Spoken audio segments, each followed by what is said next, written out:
Ми бачимо, що прем'єр-міністр Угорщини ніяк не може заспокоїтися і далі дуже активно коментує тему, власне, російської агресії, української протидії цієї агресії, війни, яка продовжується між Росією та Україною.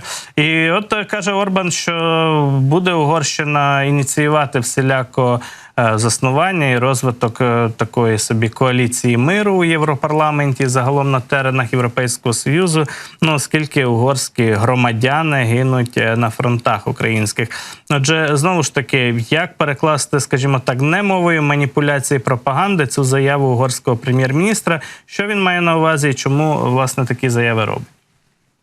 Даруйте, це, звісно, тотальна українофобська і антиєвропейська пропаганда, і дуже добре сформулював, визначив це відношення до нас, до Європейського Союзу, пан Манфред Вебер, очільник Європейської народної партії, що Орбан постійно продукує фейк-ньюси. Оце тотальний фейк-ньюс. І все, що говорить Орбан, це виключно фейк-ньюс. Тобто це фальшиві новини, які взагалі не мають нічого спільного з реальністю.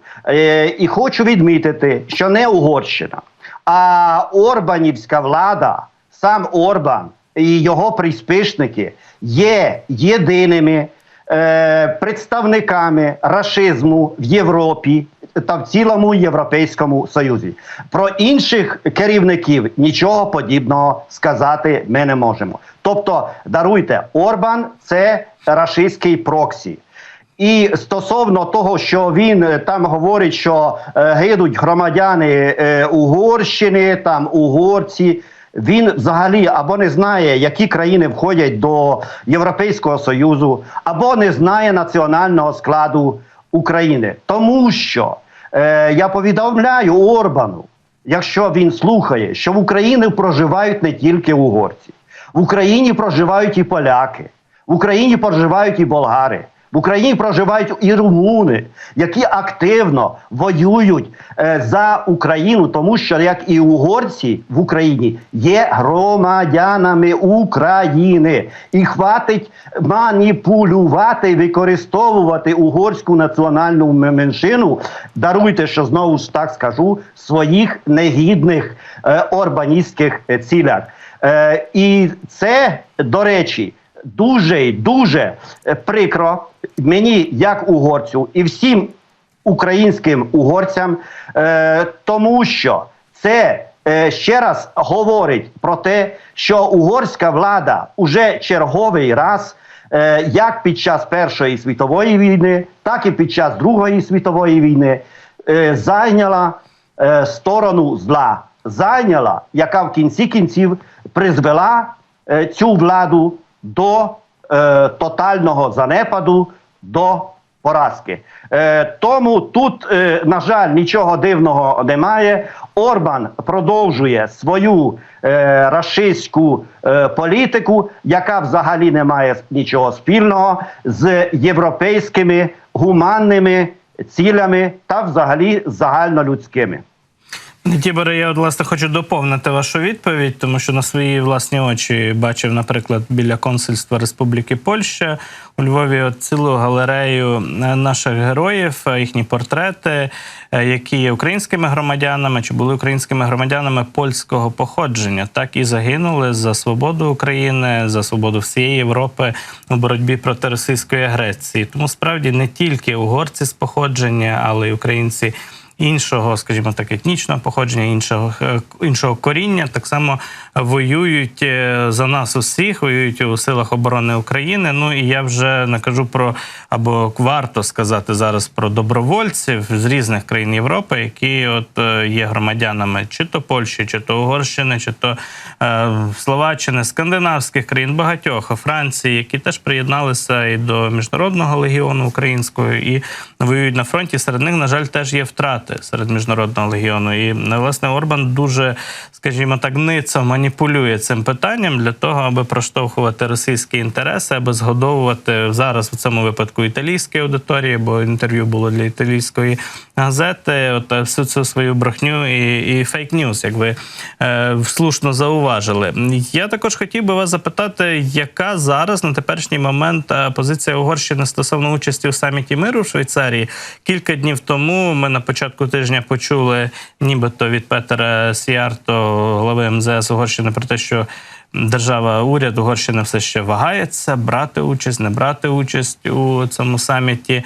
Як ви думаєте, до чого схилиться уряд Орбана, в якому, може, форматі буде Угорщина представлена на цьому саміті, чи справді можуть на Будапешті відмовитися від того, аби їхати на український саміт до Швейцарії? Я думаю, що ми щойно про це дізнаємось точно, тому що сьогодні Петер Сіярто, очільник МЗС Угорщини, знаходиться в Санкт-Петербурзі. Він зустрічається з Лавровим. Ну, я думаю, що там він якраз отримає відповідні інструкції, що йому потрібно зробити. Тому що, вибачте, я вже не знаю, який раз Сіярто знаходиться у Росії, але останнім часом, останні 2 роки, точно я не пам'ятаю, щоб він відвідував Київ. Так, там один раз нібито приїжджав в Ужгород, там, щоб показувати, який він там таке своє бондіанство, не більше. Але повертаючись до вашого запитання, так, була відповідь, що нібито Угорщина не хоче приймати участь в швейцарському форумі із-за рашистської наративи, що нібито там не буде Росії. Ну, даруйте, я думаю, що це нічого поганого в цьому не буде, якщо там не буде представника у нинішньої угорської влади, тому що якби навіть вони приймуть участь, там окрім рашистських наративів, абсолютно нічого іншого нічого не прозвучить.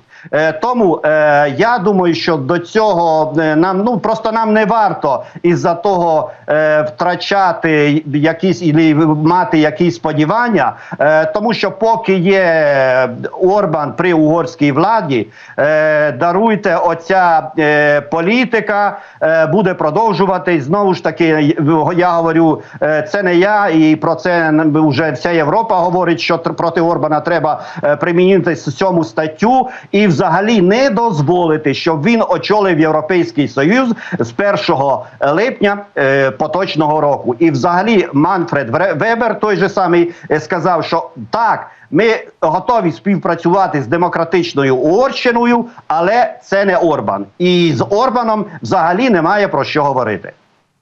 Пане Тіборе, я вам дякую за таку, як завжди, відверту, відкриту позицію, абсолютно аргументовано. Дякую вам за цю розмову, що прокоментували оці бздури від Орбана, які з'явилися в європейській пресі. І загалом будемо стежити за тим, як себе Угорщина поведе у найближчі дні, і за тим, якими будуть підсумки візиту Петера Сіярто до Санкт-Петербурга. Дякую дуже за це включення, за цю розмову. Тібор Томпа з нами був на зв'язку.